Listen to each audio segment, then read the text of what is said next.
तो आप सभी का स्वागत है COA की इस लेक्चर सीरीज़ में, जहां हम पढ़ने वाले हैं unit 4 memory unit. Memory unit basically एक ऐसी यूनिट है जिसमें हम प्रोग्राम्स और डेटा को स्टोर करते हैं। CPU का काम होता है जो भी डेटा स्टोर हो रहा है मेमोरी के अंदर उसको कंट्रोल करना, इंफॉर्मेशन को फेच करना, प्रोग्राम काउंटर के अंदर जो भी डेटा है उसको मैनिपुलेट करना यानी कि उसको चेंज करना, और मेमोरी के अंदर राइट करना ताकि इमीडिएटली वो यूज़ कर सके या फिर लेटर ऑन यूज़ कर सके।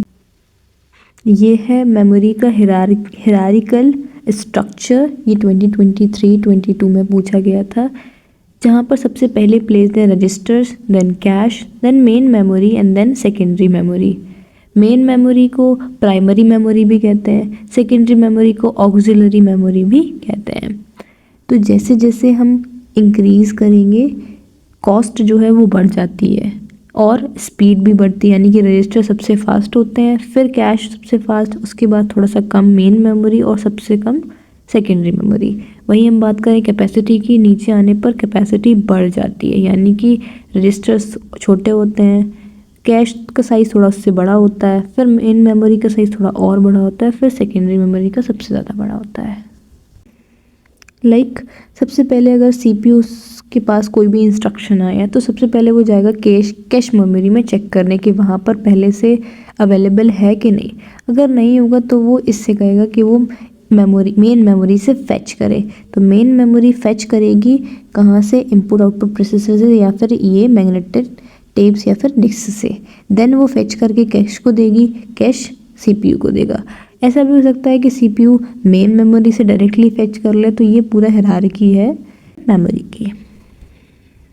रजिस्टर्स ये टेम्पररी स्टोरेज एरियाज होते हैं जिसमें वेरिएबल्स और रिजल्ट्स को हम टेम्पररी कुछ टाइम के लिए स्टोर करते हैं। ये बहुत फास्ट होते हैं, फास्ट एक्सेस कर सकते हैं, स्मॉलेस्ट स्टोरेज होती है, कॉस्टली होते हैं, और इनको इम्प्लीमेंट करते हैं हम फ्लिप फ्लॉप्स के थ्रू। फ्लिप फ्लॉप्स में बिट्स स्टोर होती हैं 0 और 1। कैश मेमोरी ये ऐसे डेटा को होल्ड करती है जिसको हमें बार बार यूज़ करना है या फिर उसको रिसेंटली हमने यूज़ करके रखा है, तो ऐसा डेटा स्टोर होता है कैश मेमोरी के अंदर। जैसे सपोज़ हमें किसी ऐप को लॉन्च करना है, किसी सॉफ्टवेयर को लॉन्च करना है, तो उसके लिए कुछ डेटा मेमोरी से एक्सेस करना होता है, तो वो बार बार एक्सेस करने की बजाय ये एक जगह कैश में स्टोर कर लेता है, जिससे बार बार मेमोरी को डायरेक्ट एक्सेस ना करना पड़े। CPU और मेन मेमोरी के बीच में it acts as a buffer, यानी कि एज अ ब्रिज की तरह काम करता है। ये CPU को डायरेक्टली मेन मेमोरी के पास नहीं जाना होता है, वो कैश से सारा डेटा एक्सेस कर सकता है। इसको इम्प्लीमेंट करते हैं यूजिंग स्टैटिक रैम यूज़ करके इसको इम्प्लीमेंट करते हैं। इसकी speed with comparison to main memory faster होती है। मेन मेमोरी डायरेक्टली CPU से कनेक्ट कर सकती है, यानी कि दोनों के बीच में ट्रांजैक्शन डायरेक्ट हो सकता है, किसी बीच में मीडियम की ज़रूरत नहीं पड़ती है।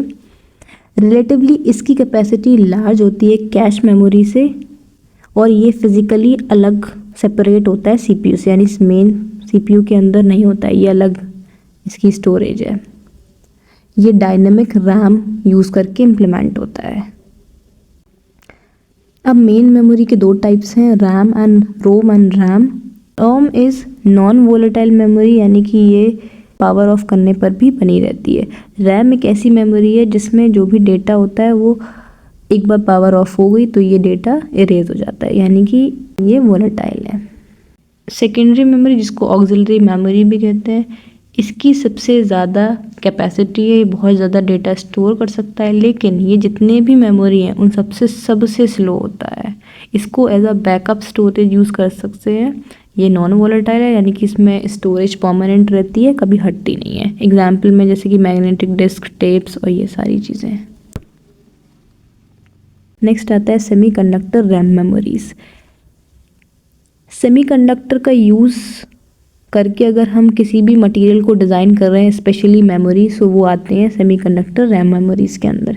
सेमीकंडक्टर रैम मेमोरीज 2 टाइप्स की हैं, DRAM and SRAM। DRAM dynamic RAM and SRAM for static RAM. तो D RAM and S RAM ये 22 to 23 में पूछे गए थे। डी रैम में जो कैपेसिटर होता है वो बिट्स की इंफॉर्मेशन को स्टोर करता है चार्ज के फॉर्म में। यहाँ पे कैपेसिटर में कोई फिक्स्ड चार्ज नहीं होल्ड रहता है, ये हमें रिफ्रेश करना पड़ता है पीरियोडिकली। ये एस रैम की कंपैरिजन में स्लो होता है और इसको यूज़ कहाँ करते हैं, मेन मेमोरी के अंदर। एग्जाम्पल है पीसीज और वर्क स्टेशन में ये बहुत ज़्यादा यूज़ होता है और ये चीपर भी है एस रैम से। एस रैम यहाँ पे डेटा को रिफ़्रेश करने की कोई ज़रूरत नहीं होती है, ये वोलेटाइल होता है नेचर में। ये डी रैम से कम पावर यूज़ करता है और थोड़ा सा महंगा होता है, यानी कि एक्सपेंसिव है। यहाँ पर ये यूज़ होता है कैश मेमोरी के अंदर और ये रिलेटिवली फास्टर होता है एस डी रैम से।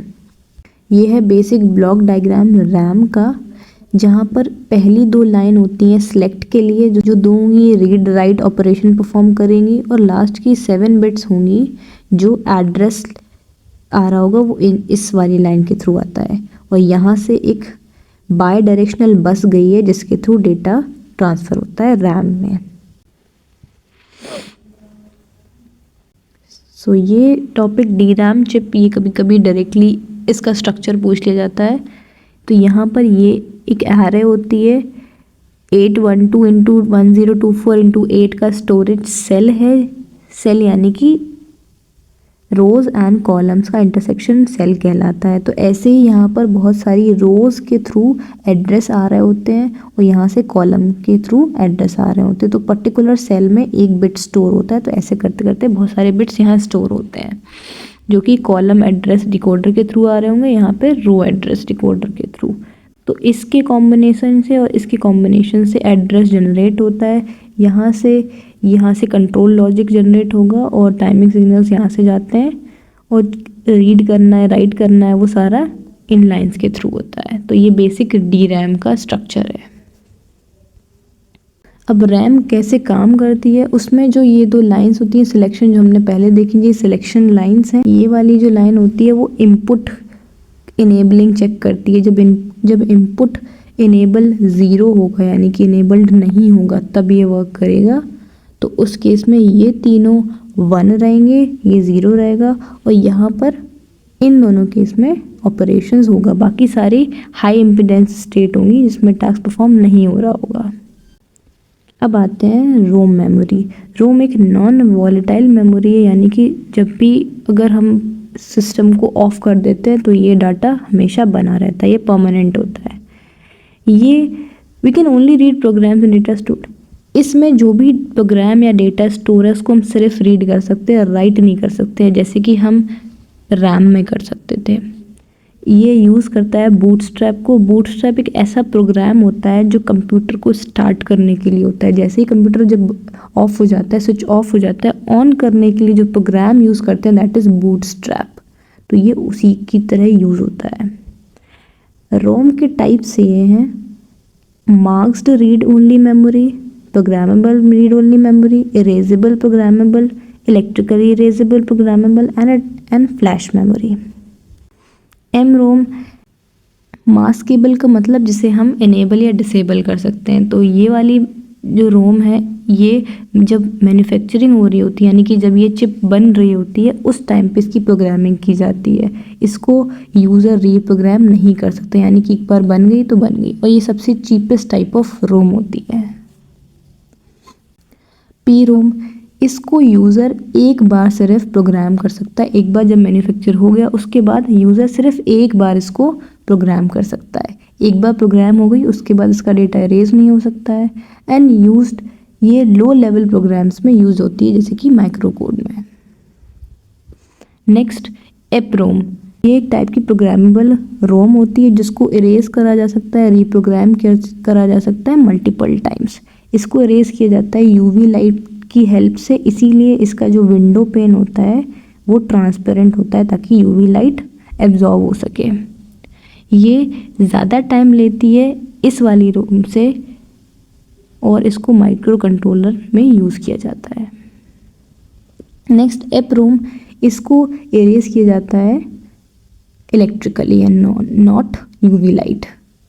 ये डेटा को बाइट बाय बाइट इरेज करता है, एक बार में इरेज नहीं करता है। इसको कहाँ यूज़ करा जा सकता है? जहाँ पे फ्रीक्वेंट अपडेट मांगते हैं, जहाँ पे फ्रीक्वेंट अपडेट चाहिए होता है वहाँ पे इस टाइप की रोम को यूज़ करते हैं, like BIOS chips. BIOS chips होती हैं बूटस्ट्रैपिंग के लिए।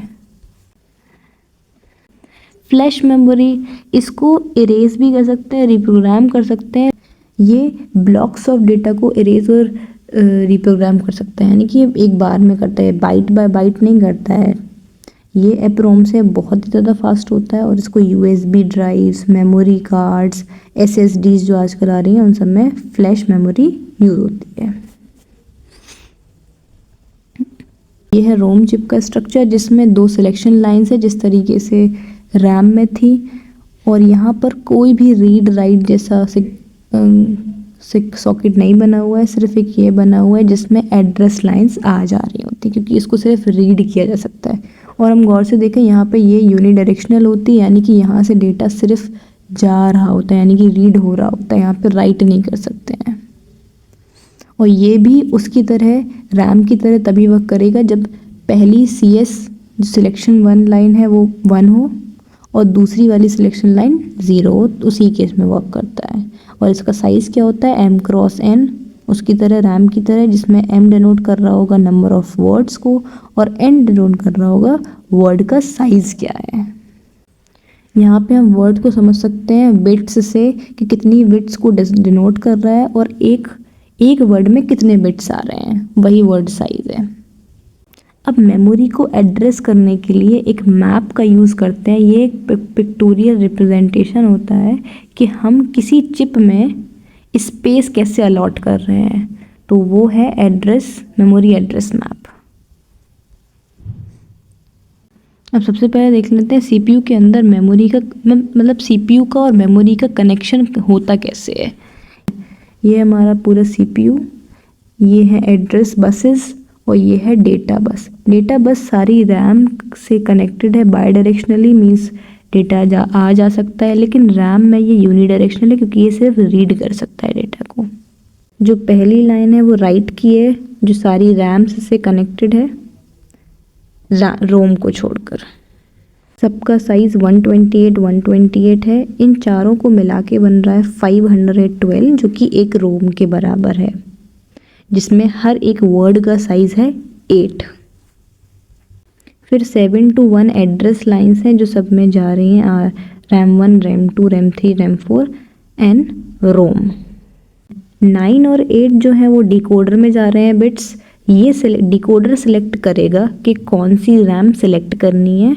अगर 0 होता है तो RAM 1 सेलेक्ट होगी, अगर 1 होता है तो RAM 2 सेलेक्ट होगी, अगर 3 सेलेक्ट करता है ये तो RAM 3 सेलेक्ट होगी, अगर 3 आता है तो RAM 4 सेलेक्ट होगी। फिर 9 और 8 ये दोनों कनेक्टेड हैं रोम से भी।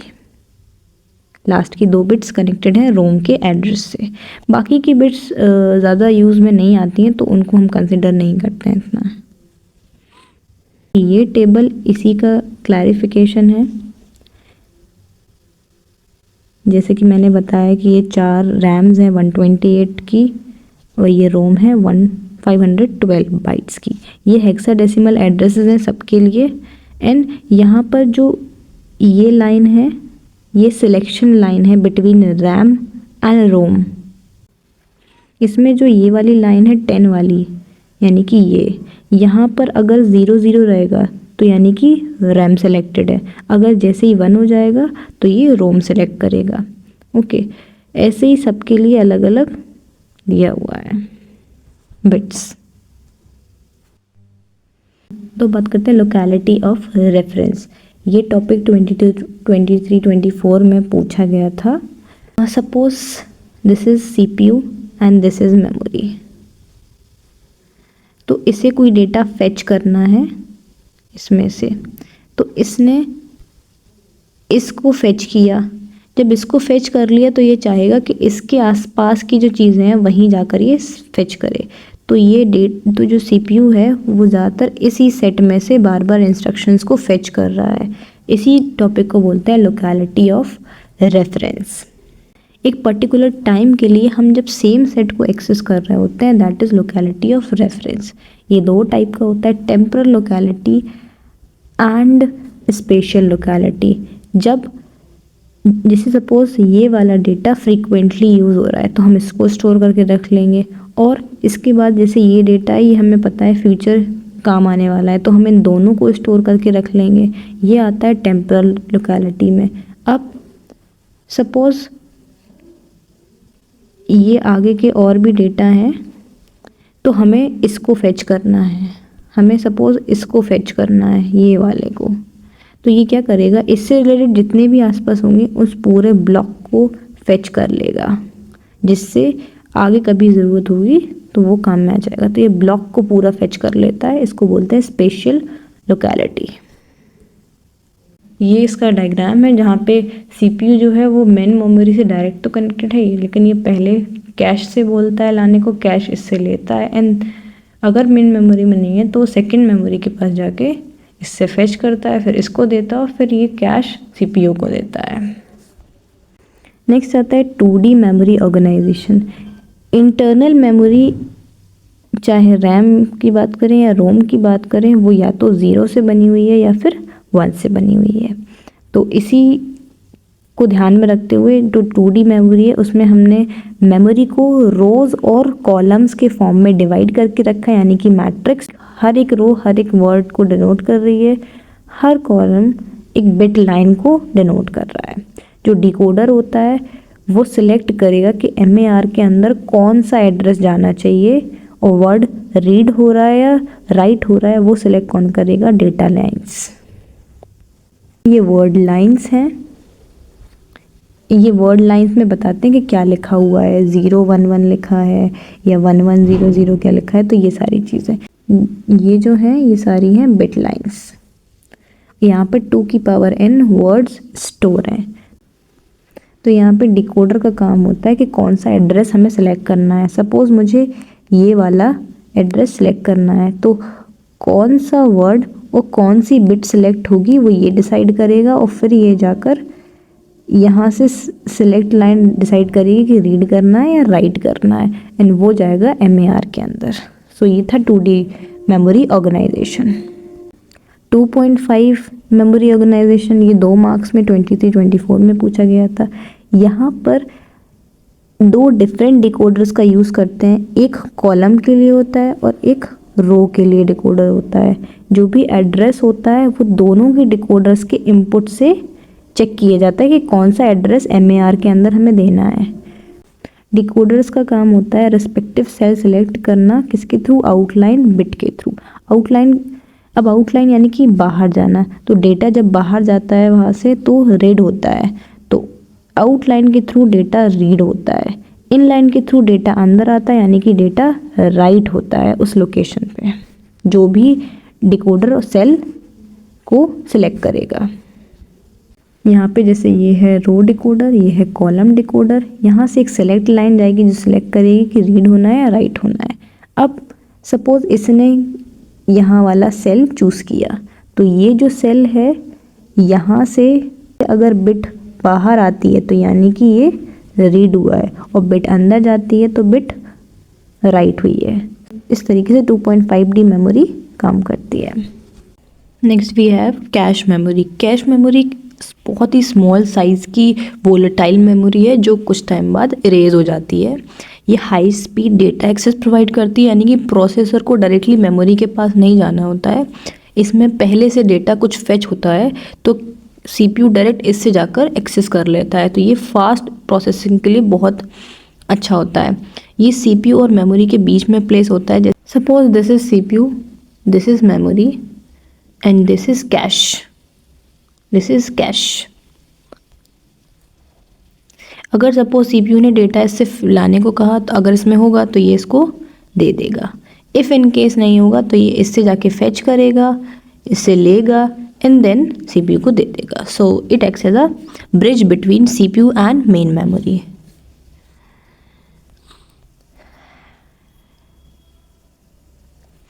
और ये ज़्यादातर उस इंफॉर्मेशन को स्टोर करता है, ये उस इंफॉर्मेशन को ज़्यादा स्टोर करता है जो रिसेंटली यूज़ हुई है या फिर मेन मेमोरी की कुछ पोर्शन को कॉपी कर लेता है, यानी कि जब भी सीपीयू ट्राई करेगा तो वो उसको एक्सेस कर लेगा, यानी कि वो वर्ड में पहले से प्रेजेंट होगा। और ये उस डेटा को तब तक रखे रहेगा जब तक कंप्यूटर को हम पावर ऑफ ना कर दें।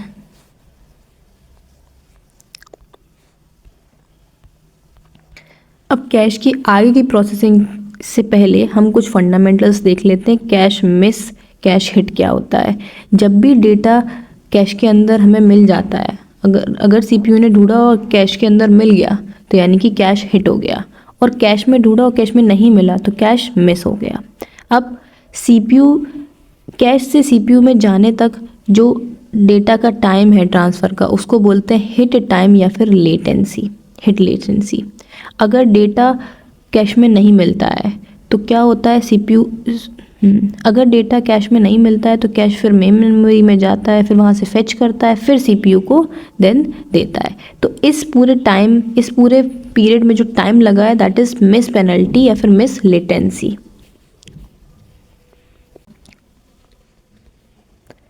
Hit ratio and miss ratio ये 2022-23 में 2 मार्क्स में पूछा गया था। हिट रेशियो क्या है, टोटल हिट्स, जितनी हिट्स उसको मिली है यानी कि जितने बार उसने डेटा को एक्सेस किया अपॉन टोटल रिक्वेस्ट उसने कितनी की है। सपोज सीपीयू ने 5 बार हिट किया है, टोटल रिक्वेस्ट उसने 10 बार किया है, तो 5/10 उसका रेशियो हो जाएगा। मिस रेशियो, टोटल मिस जितने हुए हैं upon total request. Suppose 3 miss हुई है और टोटल 10 थी, तो 3/10 क्या हो गया, मिस रेशियो। अब एक बार स्ट्रक्चर देख लेते हैं। कैश मेमोरी में जो भी डेटा होगा वो कैश लाइंस के फॉर्म में रहता है। मेन मेमोरी के अंदर वहीं पे ये ब्लॉक्स की तरह काम करता है, और सेकेंडरी मेमोरी के अंदर इसे हम पेजेस बोलते हैं। तो यानी कि तीनों चीज़ें एक ही हैं, बस तीनों के नेम्स अलग अलग हैं। ये बहुत इंपॉर्टेंट टॉपिक है। कैश डिज़ाइन के कुछ एलिमेंट्स कभी कभी इंडिविजुअली पूछ लिए जाते हैं या फिर इकट्ठा पूछा जाता है। तो कैश डिज़ाइन के लिए सबसे पहले हमें कैश पैरामीटर जानने होते हैं। कैश का ब्लॉक साइज़ क्या होगा, लाइन साइज़ क्या होगा, या फिर कैश साइज़ क्या होगा। फिर मैपिंग फंक्शंस क्या होने वाले हैं, रिप्लेसमेंट एल्गोरिथम कैसे वर्क करेगी, या फिर राइटिंग पॉलिसी कैसे है। तो एक एक करके देखते हैं। राइट थ्रू एक बार छोटा सा जान लेते हैं, आगे मैंने बताया है। राइट थ्रू का मतलब ये है कि जब डेटा अपडेट होता है तो वो कैश और मेमोरी में साथ में अपडेट हो रहा होता है, उसको बोलते हैं राइट थ्रू। राइट बैक जब डेटा सिर्फ और सिर्फ कैश में अपडेट होता है, उसको बोलते हैं राइट बैक। अब मेमोरी फंक्शंस क्या हैं। मेमोरी ब्लॉक को कैश लाइन में लाने के लिए जो फंक्शंस इस्तेमाल होते हैं उनको मेमोरी फंक्शंस कहते हैं। सिंस कैश लाइन जो है उसका साइज़ जो है बहुत बहुत छोटा होता है ब्लॉक से, इसीलिए हमें एक एल्गोरिथम चाहिए होती है मैपिंग करने के लिए। सपोज़ ये कैश है और ये मेमोरी है। सपोज़ इसमें 16 लाइंस हैं और इसमें सिर्फ 4 ही लाइंस हैं, तो इन चारों को कैसे एकोमोडेट कर पाएगा इन बॉक्सेस में, तो इसीलिए मैपिंग की ज़रूरत होती है। तो कैश मैपिंग, जिसे हम एड्रेस मैपिंग भी कहते हैं, ये एक ऐसा मेथड है जिसमें मेन मेमोरी के कॉन्टेंट को कैश के अंदर लाया जाता है, जो कि रेफरेंस किसने किया है, सीपीयू ने फेच करने को कहा है। तो कैश मेन मेमोरी से लेकर आता है कैश के अंदर। 3 टाइप की मैपिंग है, direct mapping, associative mapping and set associative mapping, जिसमें से पहली 2 बहुत यूज़ नहीं होती हैं। जो मेन यूज़ होती है that is set associative mapping. Cache memory का स्ट्रक्चर कुछ इस टाइप का होता है जिसमें ब्लॉक्स होते हैं और टैग होता है। मेन मेमोरी के अंदर ओनली ब्लॉक लाइंस होती हैं। तो डायरेक्ट मैपिंग के अंदर हमने अलॉट कर दिए, फिक्स कर दिए हैं, यानी कि जो भी डेटा, सपोज ब्लॉक 1 का डेटा मान लेते हैं, ब्लॉक 1 यानी कि 1 mod 10, 1 mod 4 यानी कि 1 mod 4 यहाँ पर क्या है, नंबर ऑफ कैश लाइंस, क्योंकि 4 है। एंड जे हमारा क्या है, मेन मेमोरी ब्लॉक, यानी कि हम 0th की बात कर रहे हैं। तो हम इसको अगर देखेंगे तो 0 डिवाइड बाई 4 इट इज़ 0, यानी कि ये लाइन 1 में जाएगा। अगर हम बात करें ब्लॉक 3, तो ब्लॉक 3 यानी कि 3/4, इसका रिमाइंडर आएगा 3, तो यानी कि ये जाएगा लाइन नंबर 3 में। तो ऐसे ही सारे फिक्स्ड हैं, जैसे कि जो मैंने लिखे हुए हैं ये सारे फिक्स्ड हैं। ये इसके अलावा अगर B12 चाहे कि वो इस लाइन में जाए तो वो नहीं जा पाएगा, इसकी प्लेस यहीं ही है। तो ऐसे ही डायरेक्ट मैपिंग में सारी लोकेशंस फिक्स्ड होती हैं।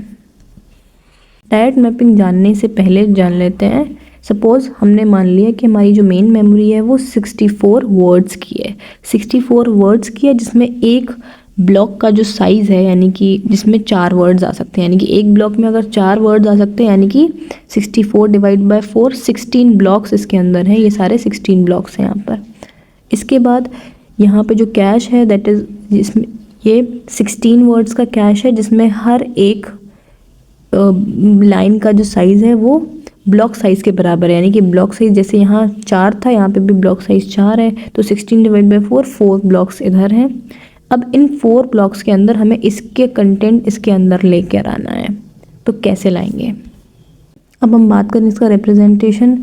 मेन मेमोरी के अंदर 2 पार्टीशंस होते हैं। एक ब्लॉक ऑफसेट होता है जो बताता है कि ब्लॉक का साइज़ क्या है, और एक होता है ब्लॉक नंबर जो बताएगा नंबर ऑफ ब्लॉक्स कितने हैं। जैसे इसमें 2 क्यों है? क्योंकि यहाँ पर ब्लॉक का साइज़ क्या है? 4, यानी कि 2 की पावर 2, तो ये जो 2 है वो इसके अंदर आया। एंड हमारे ब्लॉक्स कितने हैं? 16, यानी 2 की पावर 4, तो ये 4 यहाँ पर है। अब हम कैश मेमोरी की बात करें तो इसमें 3 एरियाज़ होते हैं, एक ब्लॉक ऑफसेट, एक कैश लाइन और एक टैग। अब ब्लॉक ऑफसेट 2 क्यों है? क्योंकि यहाँ पर जो वर्ड साइज़ है वो कितना है? 4, एक हर एक लाइन का, तो 4 यानी 2 की पावर 2, तो ये 2 है यहाँ पर। ऐसे ही कैश लाइन्स कितनी है? 4, तो यानी 2 की पावर 2, तो ये 2 है कैश लाइन्स। अब टैग नंबर ये जनरली अलग से होता है, ये एड्रेसिंग के लिए होता है, क्योंकि यहाँ पर 4 ब्लॉक्स है, अब हमें नहीं पता कौन सा ब्लॉक यूज़ हो रहा है, तो ये टैग होता है ब्लॉक एग्जैक्ट ब्लॉक नंबर बताने के लिए। तो डायरेक्ट मैपिंग एक क्वेश्चन के थ्रू देख लेते हैं जो 23-24 में पूछा गया था।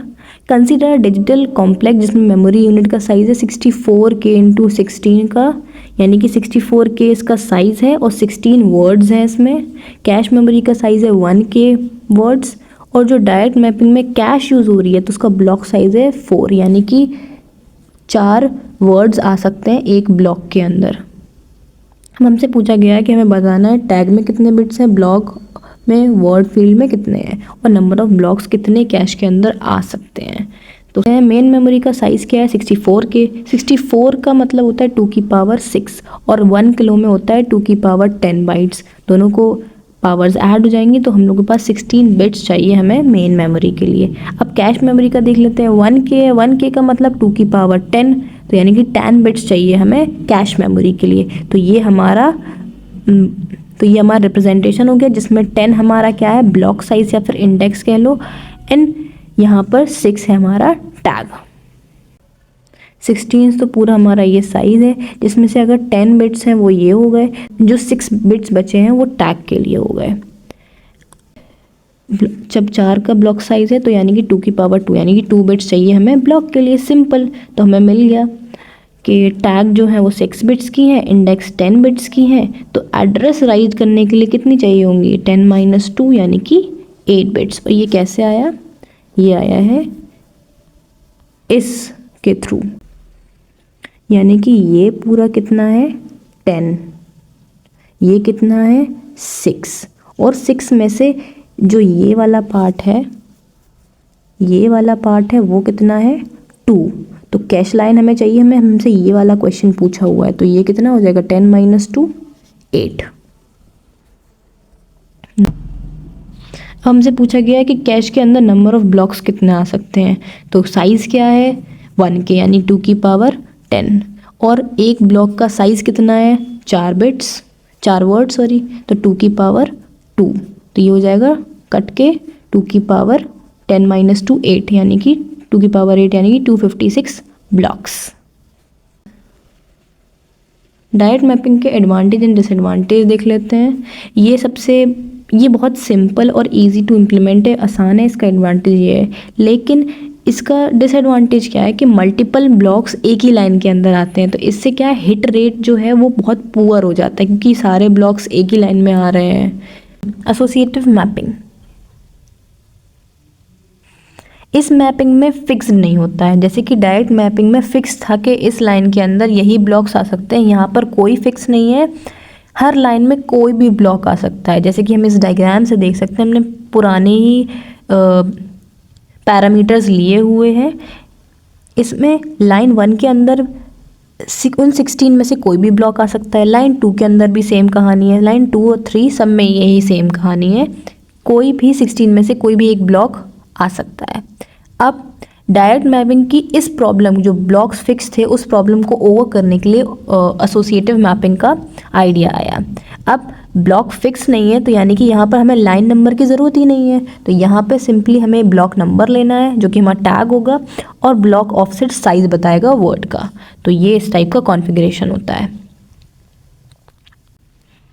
एसोसिएटिव जो मैपिंग है वो एसोसिएटिव मेमोरी का यूज़ करती है, तो हम जान लेते हैं पहले एसोसिएटिव मेमोरी क्या है। ये 21, 22 और 18, 19 के PYQ में पूछा गया था।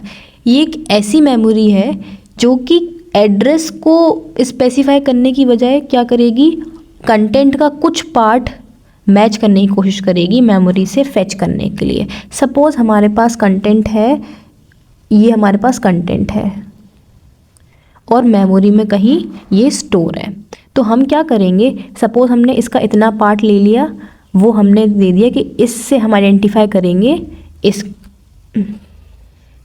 सपोज़ ये यहाँ इस लोकेशन पे स्टोर है, तो हम जब इसको रेफ़र कर रहे होंगे तो हमने एक और मेमोरी बना के रखी है जहाँ पर हम इसका ये वाला पार्ट हम सेव करके रखेंगे। तो जैसे ही हमने देखा कि ये वाला पार्ट देखा, हम समझ गए कि ये इस नंबर का है, मीन्स इस कॉन्टैक्ट का है, तो ये जाके हमने यहाँ से फेच कर लिया। तो ये इस तरीके से यूज़ होता है, यानी कि एड्रेस की बजाय हम क्या करते हैं, एड्रेस को रेफ़र करते हैं, तो ये एड्रेस की बजाय डायरेक्ट कंटेंट से मेमोरी को रिट्रीव करता है। इसको एसोसिएटिव स्टोरेज या फिर कंटेंट एड्रेसेबल मेमोरी कहते हैं। कंटेंट एड्रेसेबल क्यों, क्योंकि हम कंटेंट का इस्तेमाल कर रहे हैं एड्रेस करने के लिए। जैसे में कोई कंटेंट सर्च करना होता है तो हम एसोसिएटिव मेमोरी का यूज़ करते हैं। सपोज़ हमें सर्च करना है, हमारे पास कंटेंट है 1001101, तो हमें सर्च करना है, तो हम क्या करेंगे, हम डिसाइड कर लेंगे कि हमें अगर लास्ट में ये डिजिट दिख गए, समझ लो ये वाला कंटेंट हमें मिल गया। तो एक एसोसिएटिव मेमोरी कहीं होगी जहाँ पर हम इस पूरे कंटेंट को स्टोर नहीं करेंगे, हम सिर्फ इसका इतना वाला पार्ट स्टोर करके रख लेंगे यहाँ पर। जैसे ही इसको पता चला ये वाला पार्ट है तो ये डायरेक्टली जाके मेमोरी में जहाँ पर भी पूरा कंटेंट स्टोर होगा वहाँ से फेच कर लेगा। ये इसका हार्डवेयर इम्प्लीमेंटेशन है जहाँ पर आर्ग्यूमेंट रजिस्टर होता है, एक की रजिस्टर होता है जिससे हम चेक करते हैं, और ये लॉजिक है जहाँ से इनपुट रीड राइट है और यहाँ से आउटपुट आता है, और मैच करने के लिए एक अलग से रजिस्टर होता है। अब एसोसिएटिव मेमोरी में जैसा कि मैंने बताया कि वहाँ पे सिर्फ टैग और ब्लॉक ऑफसेट होता है। अब जैसे कि एक ब्लॉक में 4 वर्ड्स आ रहे हैं यानी कि 2 की पावर 2, तो 2 प्लेस हो गया यहाँ पर, और एक लाइन के अंदर 16 में से कोई भी ब्लॉक आ सकता है, तो क्या हो गया 2 की पावर 4, यानी कि यहाँ पर टैग का नंबर क्या हो गया 4। तो टैग जो है वो 4 बिट्स के एड्रेस को होल्ड कर सकता है, यहाँ पे ये बता रहा है। जो कैश की हर एक लाइन है, हर एक लाइन में जो एड्रेस है और जो कंटेंट है वो दोनों अकोमोडेट कर सकता है। ओके, अब इसके एडवांटेज क्या है, इसका हिट रेशियो बहुत अच्छा होता है, हाई होता है, और फ्लेक्सिबिलिटी इसमें ज़्यादा है, मीन्स कभी भी किसी को भी फैच किया जा सकता है। लेकिन डिसएडवांटेज क्या है कि कंपैरिजन जो टाइम है, यानी कि सर्चिंग जो है वो थोड़ी सी कॉम्प्लेक्स है, क्योंकि हमें कंटेंट वाइज सर्च करना होता है और ये थोड़ा सा एक्सपेंसिव भी होता है। प्रैक्टिकल यूजेस में हम सिर्फ सेट एसोसिएटिव को यूज़ कर रहे होते हैं। यहाँ पर हर एक कैश लाइन या लोकेशन में एक से ज़्यादा pair of tag and data items हो सकते हैं, मीन्स एक पोजीशन पे जो पेयर ऑफ डेटा आइटम्स है, जैसे हमने यहाँ पर डेटा और टैग का जो पेयर था वो एक लोकेशन पे एक से ज़्यादा हो सकता है। ये दोनों का कॉम्बिनेशन है, फुल्ली एसोसिएटिव और डायरेक्ट मैपिंग जो हमने भी लास्ट टाइम पढ़ा, उन दोनों के कॉम्बिनेशन से आता है सेट एसोसिएटिव। यानी कि ये पहले कुछ पार्ट में डायरेक्ट मैपिंग यूज़ करेगा, देन उसी में थोड़ा सा एसोसिएटिविटी को यूज़ करके ये बनाया सेट एसोसिएटिव। कैश मेमोरी की एक लोकेशन पे 2 या 2 से ज़्यादा पेयर, यानी एक या एक से ज़्यादा पेयर रिसाइड कर सकते हैं, यानी कि मल्टीपल कैश लाइंस जो हैं उनको सेट्स में हमने बांट दिया गया है, एक सेट बना दिए गए हैं। अभी हम पढ़ेंगे। अब ये मैं लाइन पढ़ के नहीं, मैं डायरेक्ट यहाँ से समझाती हूँ। इसके लिए फॉर्मूला है K mod n। K यहाँ पे होता है ब्लॉक नंबर जो कि ब्लॉक साइज से आता है, और n होता है यहाँ पे सेट कितने हैं। जैसे यहाँ पे 2 वे सेट है तो नंबर ऑफ लाइंस कितनी है यहाँ पे 4, तो उन 4 को हमने 2 से डिवाइड कर दिया तो हमें मिल गया 2, यानी कि 2 सेट्स बनेंगे यहाँ पर, एक ये वाला सेट और एक ये वाला सेट। 0 mod 2 यानी कि रिमाइंडर आएगा 0, तो इससे सॉल्व करके हमें मिलेगा ये वाला सेट। तो S नॉट के अंदर हम B नॉट ब्लॉक को कहीं भी प्लेस कर सकते हैं। अब S नॉट के अंदर 2 लाइंस हैं, L नॉट एंड L1, तो L नॉट या L1 में से किसी के अंदर भी हम ब्लॉक 0 को डाल सकते हैं, यानी कि इस सेट के अंदर कोई भी 8 ब्लॉक्स आ सकते हैं। तो इस तरीके से इसका एलोकेशन होता है। अब जैसे कि हमने पढ़ा था मेमोरी के अंदर 2 की पावर 4 16 ब्लॉक्स हैं, तो 4 यहाँ पर बिट्स हैं, और वर्ड्स का साइज़ क्या है 2 की पावर 2, यानी कि 2 बिट्स वर्ड्स का साइज़ है, यहाँ पे ब्लॉक ऑफसेट है। तो वैसे कैश मेमोरी की बात करें तो यहाँ पर वर्ड साइज़ क्या है 2 की पावर 2 यानी कि 4 है, तो 2 बिट्स आ गई ब्लॉक ऑफसेट के अंदर। सेट कितने हैं 2, यानी 2 की पावर 1, तो जो 1 है वो आया सेट के अंदर। और एक सेट के अंदर कितने ब्लॉक आ सकते हैं 8, यानी 2 की पावर 3, तो ये 3 आ गया इसके अंदर। तो इस तरीके से कैश का एलोकेशन होता है। इसको हम एक एग्जाम्पल के थ्रू भी समझ सकते हैं। यहाँ पर हमने सपोज करो ये हमारा एड्रेस है जिसे हमें फेच करना है, तो ये क्या होगा, स्टार्टिंग वाले जो बिट्स हैं वो टैग होंगी, बीच वाली बिट्स सेट बताएगी और लास्ट वाले 2 बिट्स ऑफसेट के होंगे। तो यहाँ पर 3 बिट्स हैं, यानी कि 3 बिट का एड्रेस यहाँ इस ब्लॉक के अंदर या फिर इस ब्लॉक के अंदर होगा। तब ये जाकर दोनों में चेक करेगा कि सेट तो यही है, सेट क्योंकि 0 है, सेट 0 है, तो इसके अंदर चेक करेगा कि कौन सा ब्लॉक है। अब या तो इस लाइन के अंदर आ रहा होगा या इस लाइन के अंदर आ रहा होगा, तो ये चेक कर लेगा इस टैग की हेल्प से। अब इसका एक न्यूमेरिकल देख लेते हैं। एक 4 वे सेट एसोसिएटिव कैश मेमोरी है जिसकी कैपेसिटी 16 KB है और जिसका ब्लॉक साइज़ 8 वर्ड्स है। जो वर्ड लेंथ है वो 32 बिट्स की है और जो साइज़ है फिजिकल एड्रेस का 4 GB है। हमें कैलकुलेट करना है टैग फील्ड के बिट्स चेक करने हैं। तो सबसे पहले हम मेन मेमोरी जो है उसका साइज़ निकाल लेते हैं और कैश का निकाल लेते हैं। तो मेन मेमोरी 4 GB की है, यानी कि 2 की पावर 2 4 हो गया, और GB क्या है 2 की पावर 30 होता है, तो हमने कन्वर्ट कर लिया और दोनों की पावर्स को ऐड करके निकाला 2 की पावर 32, यानी कि 32 बिट्स हैं मेमोरी के अंदर। अब हमने एलोकेट कर दिया कि पूरा साइज़ कितना है 32। अब जो साइज़ है वर्ड का वो हमें बताया गया है कितना है 8 वर्ड्स। एक ब्लॉक के अंदर 8 वर्ड्स आ सकते हैं, तो यानी कि 2 की पावर 3, तो 3 बिट्स दे दी हमने ब्लॉक ऑफसेट को। लेकिन उसने साथ में एक और चीज़ कहा है, पहले जितने भी हम लेते थे वहाँ पर हम एक वर्ड में 1 बाइट ही लेते थे, लेकिन यहाँ पर उसने वर्ड लेंथ कितनी बता दी है 32। इसका मतलब हम उन 32 बिट्स को डिवाइड करेंगे 8 से, तो हमें पता चला कितने बाइट्स हैं 4 बाइट्स का एक वर्ड है। पहले हम मानते थे कि 1 बाइट का एक वर्ड है, बट यहाँ पर 4 बाइट का एक वर्ड है, तो वो हमें लेकर चलना है। एक वर्ड का साइज़ 4 है तो 8 वर्ड का साइज़ कितना होगा 8 × 4 यानी 32, तो ब्लॉक साइज़ क्या हो गया 2 की पावर 5, यानी कि अब बिट्स क्या हो गई 5, यानी कि पहले हम जो ये मान रहे थे हम इसको ना मान के ये मानेंगे क्योंकि वर्ड का साइज़ क्या है 4। तो अब हमारे ब्लॉक ऑफसेट हो गए 5 और हमारा जो मेन मेमोरी है उसका पूरा साइज़ क्या हो गया 32। अब हमें कैश का साइज़ निकालना है, तो उसके लिए हम जो ब्लॉक साइज़ होता है वही कैश की जो लाइंस होती हैं उनका साइज़ होता है। तो हमने 16 KB को 32 बाइट से डिवाइड कर दिया, तो हमें मिलेगा 2 की पावर 9, यानी कि कैश मेमोरी के अंदर 2 की पावर 9 बिट्स हैं। अब हमें पता है कि हम नंबर ऑफ़ सेट्स कैसे निकालते हैं, जितनी वे एसोसिएटिव दिया हो उससे डिवाइड कर दो। तो 2 की पावर 9 को हम 4 से डिवाइड करेंगे जहाँ हमें मिलेगा 2 की पावर 7, यानी कि 7 बिट्स आएंगे सेट के अंदर। अब हमें 7 मिल गया, 5 मिल गया, तो हम 32 7 + 5 कितना हो गया 12। उस 32 में से हम 12 को माइनस कर देंगे तो हमें बचे कुछ ये बिट्स मिल जाएंगे जो कि हमारा आंसर होगा। यही पूछा था।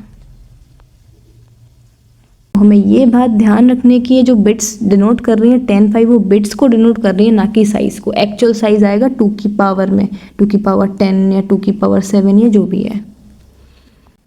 सो आज के लिए इतना ही। लेक्चर लंबा हो रहा है तो हम इसको नेक्स्ट पार्ट में कवर करेंगे। Thank you.